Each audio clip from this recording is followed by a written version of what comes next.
नमस्कार प्रिय दर्शकों, हाजिर हूं मैं शनि जयंती के महान अवसर पर कुछ ऐसे प्रयोग लेकर जिसको करने से आपके जीवन काल में चल रही कई तरह की समस्याओं से आपको मुक्ति मिल जाएगी।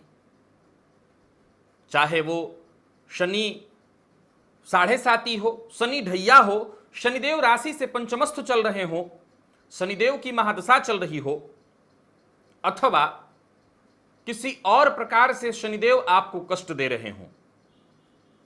शनि जयंती के दिन आप इनमें से कोई भी एक प्रयोग करके अपने लिए राहत की व्यवस्था कर सकते हैं।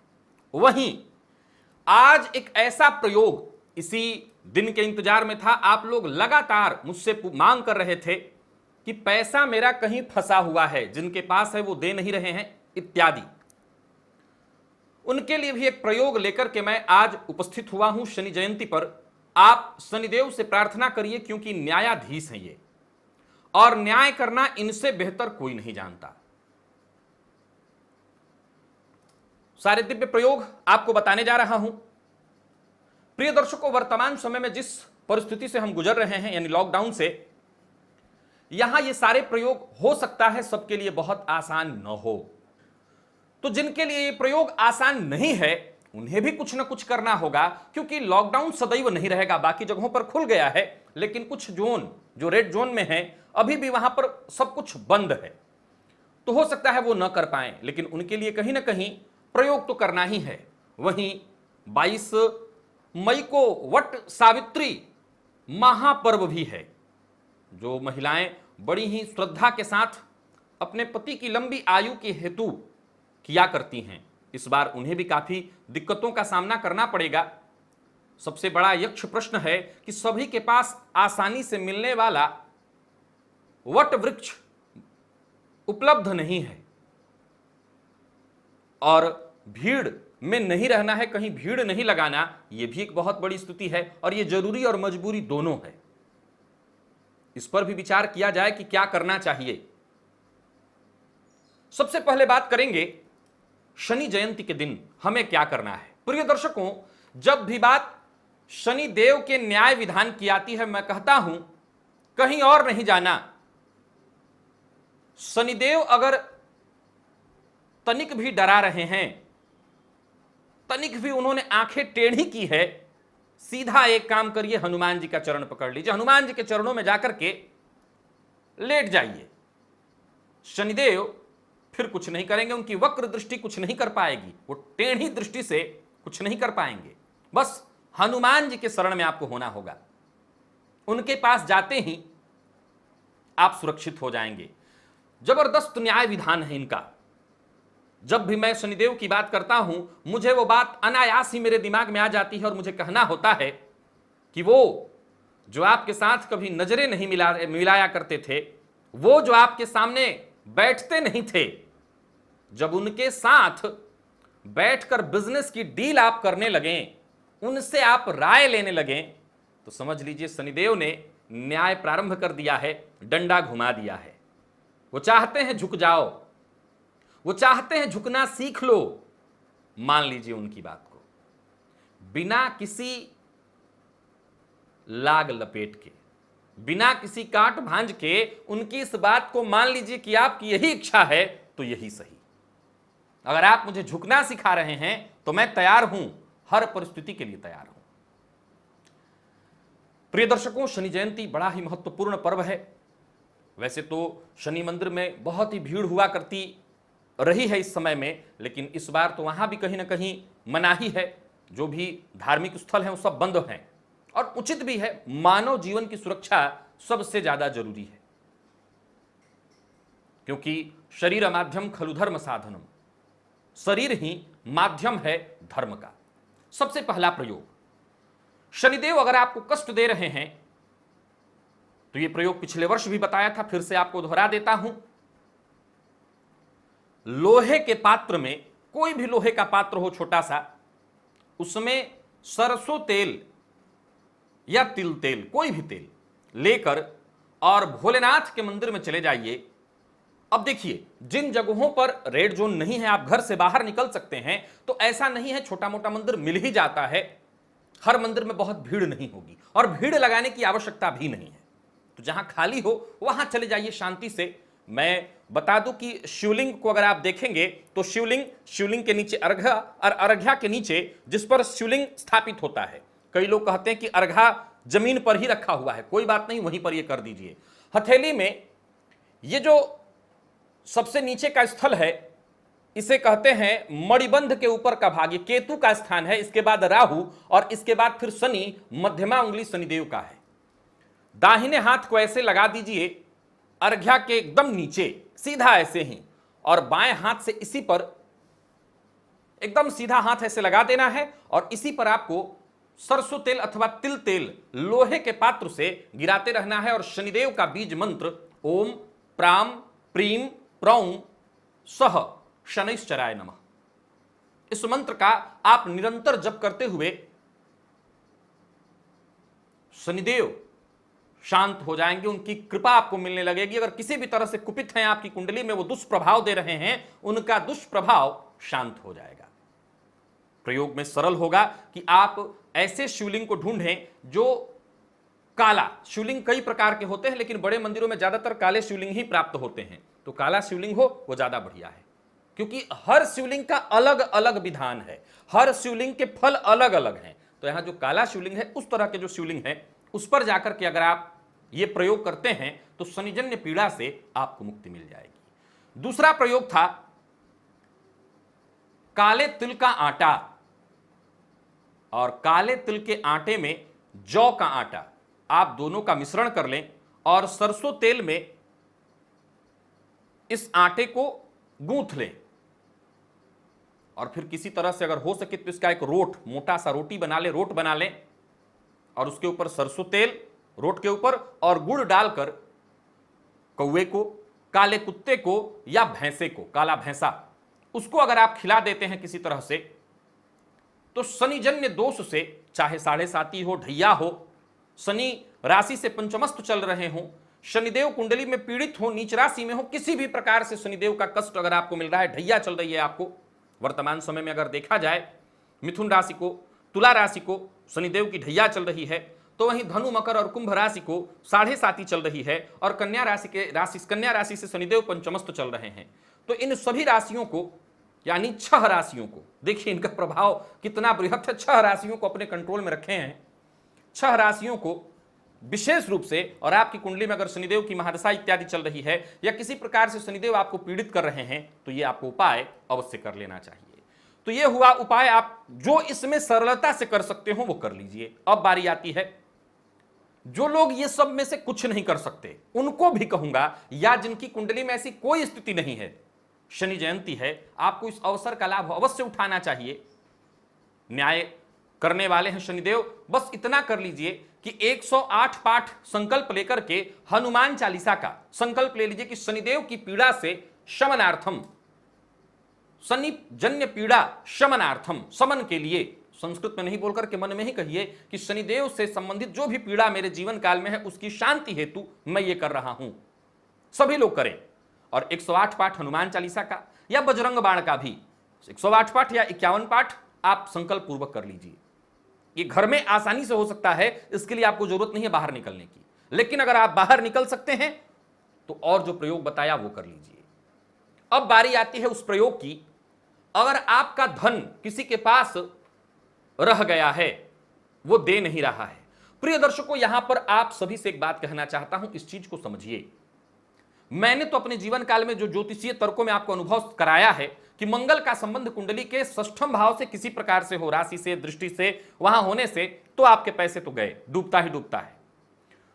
वहीं अगर आप इस तरह की स्थिति में हैं, तब भी मैं कहूंगा प्रयोग करिए, लेकिन एक बात समझिए, आपका पैसा लेकर के बैठने वाले 2 प्रकार के लोग होते हैं। एक जो बिल्कुल सचमुच तंगी की हालत में है, वो चाहता तो है देना, कई तरह के जतन कर रहा है कि आपका पैसा दे दें, लेकिन दे नहीं पा रहा है। दूसरे वो लोग होते हैं जिनका यह स्वभाव होता है कि आपका पैसा खा लिया, ऋणम कृत्वा घृतम पिबेत, वो चारवाक के सिद्धांत को मानते हैं और उनका एक ही मत है कि ऋण करो और घी पियो। उनके लिए तो मैं खैर क्या कह सकता हूं।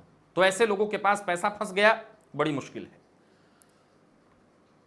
अब आप चाहे जिसके पास भी आपका पैसा पड़ा हुआ हो और आप फंस गए हो और कुछ ऐसी भी परिस्थिति उत्पन्न होती है, इसको वर्तमान परिस्थिति से ही जोड़ लीजिए। उदाहरणार्थ कि कोई व्यक्ति आपका ऋणी है जिसके पास आपका पैसा पड़ा हुआ था, वो आपको इंटरेस्ट दे रहा था, हर महीने आपका इंटरेस्ट उदाहरणार्थ 100 रुपए हो रहा था, वो बड़ी आसानी से 100 रुपए दे रहा था। लेकिन परिस्थिति कुछ ऐसी बिगड़ी कि 2 महीने वो नहीं दे पाया, 3 महीने नहीं दे पाया, तो 100 300 हो गया। अब 100 रुपए देना तो उसके लिए आसान था, लेकिन 300 रुपए देना उसके लिए भयंकर मुश्किल है। अब वो क्या करेगा, चूंकि आप उससे मांग करेंगे कि पैसे दो, और वो देने की स्थिति में ही नहीं, क्योंकि अगर होता तो ऋण लेता क्यों। अब वो देने की स्थिति में है नहीं, फलस्वरूप वो टालते जाएगा और स्थिति विभत्स होती चली जाती है। और फिर वो बंदा, तो खैर उसकी तो बात ही मैं आज नहीं कर रहा हूं, आज बात कर रहा हूं उनकी जो यहां पर पीड़ित हैं, देकर फंसे हुए हैं, तब भी वो आपका पैसा नहीं दे सकता।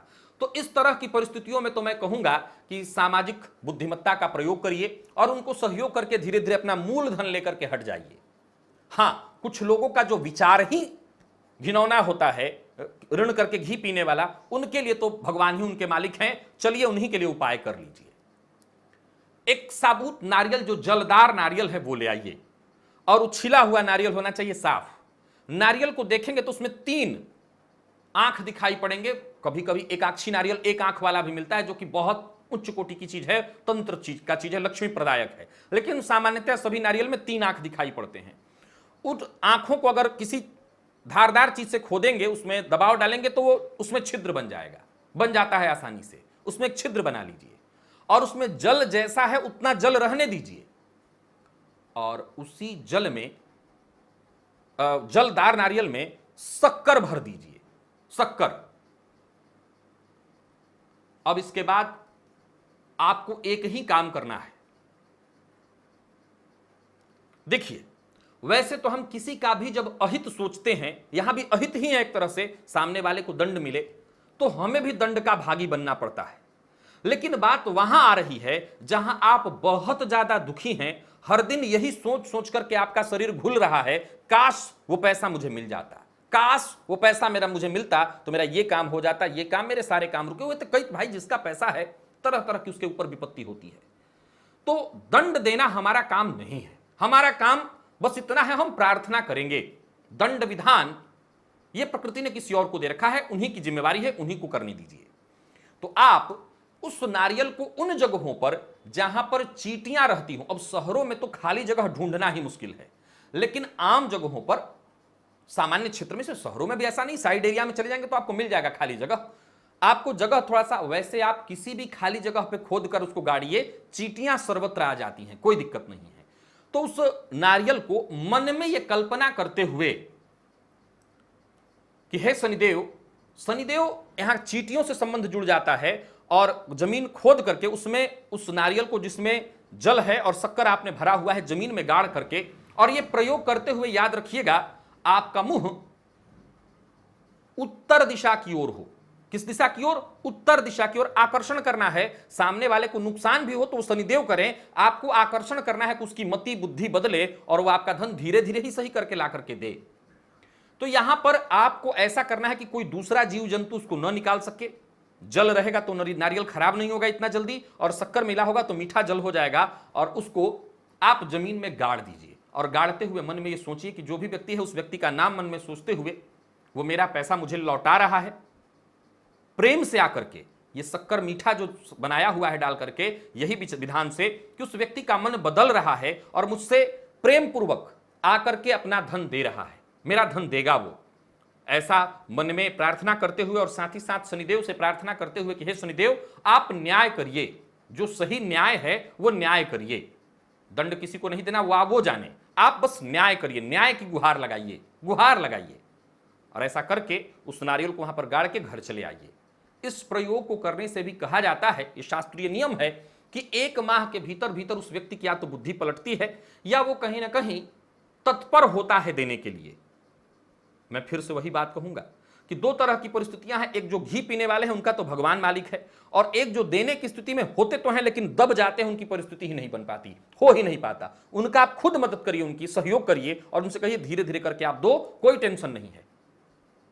इतना भाई, सब डुबाने से अच्छा बुद्धिमान कौन, जो समय को पहचाने। सब डुबाने से अच्छा है आपका मूल निकल आए। दो तीन तरह के लोग हैं, कुछ लोग तो यही काम ही करते हैं तो उनके पास तो व्यवस्था होती है, वो गले में हाथ डाल के निकाल लेते हैं, लेकिन कुछ आम जन भी फंस जाते हैं, मजबूर हो जाते हैं, किसी अपने को दे दिया, किसी मित्र को दे दिया, किसी के पास पैसा फंस गया, उनके पास बेचारे के पास कोई विकल्प नहीं होता, तो वो दुखी होकर के जीवन काटते हैं, वो ये करें। अब बारी आती है वट सावित्री। कल आप लोग 22 तारीख को आप लोग क्या करेंगी? महान पुण्य का यह दिन है, व्रत है, आप लोग बड़ी श्रद्धा से इसको करती हैं, क्या विकल्प है आपके पास? देखिए, वट वृक्ष अगर आपको प्राप्त हो तब तो कहना ही नहीं, कुछ लोगों के घर में है वो कर सकती हैं वहां पर, जिनके पास नहीं है वो अगर चाहें तो शालिग्राम शिला है, तो शालिग्राम शिला में भी इस प्रयोग को किया जा सकता है। भगवान श्री कृष्ण ने कहीं ना कहीं यहां पर क्योंकि ये वट वृक्ष बड़ा ही महत्वपूर्ण, इसके विषय इतने गंभीर हैं कि इसको जितना समझा जाए इसमें रहस्य ही रहस्य है। तो आप शालिग्राम शिला अथवा भगवती तुलसी में भी सभी देवी देवताओं का या सभी वृक्षों का सबका आवाहन हो सकता है। शालिग्राम पर भगवती तुलसी जी में सबका आवाहन करके, शिव जी के ऊपर सबका आवाहन करके पूजा किया जा सकता है। तो तुलसी जी भी हैं तो वहां भी आप परिक्रमा के लिए यह प्रयोग कर सकती हैं, जो लोग घर से बाहर नहीं निकल सकते, जो रेड जोन में हैं, और जो महिलाएं निकल सकती हैं वो तो धीरे धीरे अपना कर ही लेंगी। पूरे दिन मुहूर्त है, कोई मुहूर्त का बहुत ज्यादा समय समस्या नहीं है, बस थोड़ा सा राहुकाल का देख लीजिएगा और कोई चिंता नहीं। आप इसी विधि में से कोई एक विधान चुन लीजिए और अपना यह प्रयोग पूरा कर लीजिए, क्योंकि ये करना होगा। वर्ष का एकमात्र ऐसा पर्व है जिसे आप बड़ी श्रद्धा से करती हैं, तो इसे पूरा करने का यही एकमात्र रास्ता मुझे दिखाई पड़ रहा है। मैंने जितने भी जगहों पर इसका ढूंढा, विकल्प नहीं समझ में आ रहा है कि जब घर से बाहर और कहीं भी जाएंगे भीड़ लग जाएगी। भीड़ लगाना भी उचित नहीं है, क्योंकि आपकी सुरक्षा की आवश्यकता है इसमें। आप ही सुरक्षित नहीं तो व्रत किसके लिए करेंगी? तो घर में रह करके भी अगर कुछ ऐसी व्यवस्था हो सके तो इस प्रकार ही करके और प्रार्थना करिए भगवान से, तो आप ऐसा कर सकती हैं। इससे मुझे ऐसा लगता है कि ये एक रास्ता दिखाई पड़ रहा है, तो इस रास्ते से आप इस अपने व्रत को पूरा कर लीजिए। तो प्रिय दर्शकों, आज मैंने विशेषकर शनि जयंती के उपलक्ष्य में जो प्रयोग बताए हैं, और साथ ही साथ उन भाइयों का जिनका पैसा डूबा हुआ है उनके लिए जो प्रयोग बताया है, आप इस शनि जयंती के अवसर पर करिए, शनिदेव से प्रार्थना करिए, गुहार लगाइए। उन्होंने चाहा तो आप समस्या से मुक्त हो जाएंगे। आज के लिए बस इतना ही, इजाजत दीजिए, पुनः मुलाकात होगी कल आपसे। तब तक के लिए नमस्कार।